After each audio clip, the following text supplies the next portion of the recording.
You know, something of a mystery has been building along Main Street in downtown Fort Wayne, just a few steps from the iconic Santa and his reindeer sign that'll be lit tonight. The windows of one building near Coney Island have been mostly dark, until the last few weeks anyway.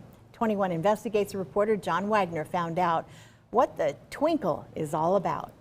Fort Wayne may have about 250,000 people, but in many ways it's still a small town. And in a small town, nothing stirs curiosity like lights flickering inside an old building.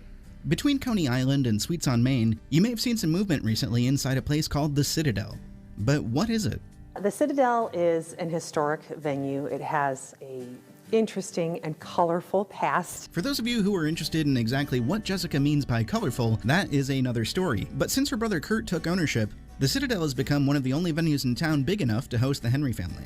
There are 17 Henry children who were born to Jerry and Margie Henry, so we sort of needed a commercial space in which we could all hang out. Turning the dial back to Christmas past, Jessica says her parents somehow made the holidays magical, even without a magic checkbook. Jessica, the youngest of 17, owns the home her larger-than-life family was raised in. We have a fireplace in our home, and Mom and Dad would take Dad's shoes and put the shoes in the ashes and then make footprints from our fireplace to the Christmas tree. For several years, Jessica saw the same kind of Santa's footprints magic in a neighbor's Christmas decorations. In a picture window in her neighborhood, a handful of ancient animatronic elves that once populated the magic window displays at Wolf Dessauer found a new home. Thankfully, when that neighbor decided to move away, they also decided those elves should stay in Fort Wayne. But he was specific in that he wanted to make sure that whoever got these elves would understand their importance and would display them. So I cajoled my brother Kurt into purchasing these elves because I knew he had this space on West Main Street. And displaying antique animatronic elves is a perfectly nice idea, but Jessica and her siblings quickly figured out set design was not in their skill set.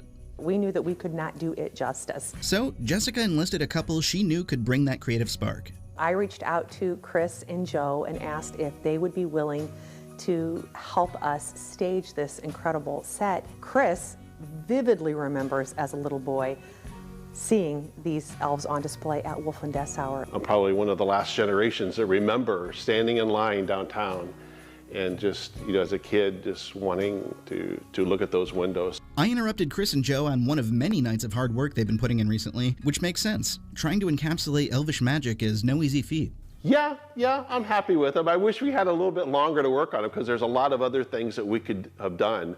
And there's a lot of things that we tried and failed. While Chris brings the creative vision, his husband Joe is right alongside to help bring it all to life, no matter how many hours it takes. I love Christmas and I love the magic around it. At the end of the day, when you're going to bed and you're like, I am tired and my back hurts, and you're like, this is going to be cool. Joe didn't grow up in Fort Wayne and has no memories of the Wolf Dessauer displays, but for him, there's another driver behind the hard work. I want people to connect to what used to be. We've lost a lot.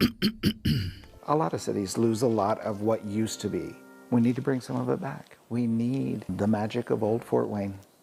The magic you may or may not remember from stores like Wolf Dessauer were, in truth, a sales and marketing tool in their time, but the Citadel is not a department store and nothing's for sale. There's an argument to say that this is serving the city. To take that a step further, this is taking ownership of creating goodwill in the city to the people of the city. We do know that the elves that call the Citadel their workshop these days are not the only ones to survive the golden age of the department store. In fact, some have been shown in recent years at the History Center. But for those who insist on an authentic experience, so I can connect to that just seeing it in a museum setting, but this is so much cooler. Come stand in front of these picture windows and experience something that's never been seen before like this in this space. Seeing what it's meant to be, that's way more magical. Whether you think seeing is believing or believing is seeing, spoiling the display before it's unveiled would almost certainly land me on the naughty list. So, for 21 Alive News, on the nice list, I'm John Wagner reporting.